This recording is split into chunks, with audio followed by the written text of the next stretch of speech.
வணக்கம் தமிழே.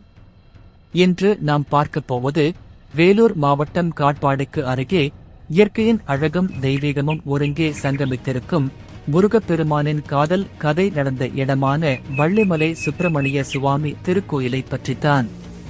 இந்த திருத்தலம் சுமார் 9ஆம் நூற்றாண்டில் உருவானதாக சொல்லப்படுகிறது. ஆரம்பத்தில் இங்குள்ள பாறைகளை குடைந்து சமண தீர்த்தங்கரரான பார்சுவநாதரின் சிற்பங்களும் பத்மாவதி இயக்கியம்மன் சிற்பமும் அமைக்கப்பட்டிருந்தன. பிற்காலத்தில் இது இந்து சமய திருக்கோயிலாக மாற்றப்பட்டு அதன் பிறகு சுமார் 1200 ஆண்டுகளுக்கும் மேலாக முருகப்பெருமானின் திருமண கோயிலாக வழிபடப்படுகிறது. புராணங்களின்படி இந்த வள்ளிமலையில்தான் மகாவிஷ்ணுவின் வியர்வை துளியை அருந்திய மான் மூலம் வள்ளி குழந்தையாக பிறந்தாள். வேடுவ குல அரசனான நம்பிராஜன் வள்ளிக்கிழங்கு அகழ்ந்த குழியில் குழந்தையை கண்டெடுத்து அவளுக்கு வள்ளி என்று பெயரிட்டு வளர்த்தார். வள்ளி தன் கன்னி பருவத்தில் தினை புனம் காக்கும் பணி செய்த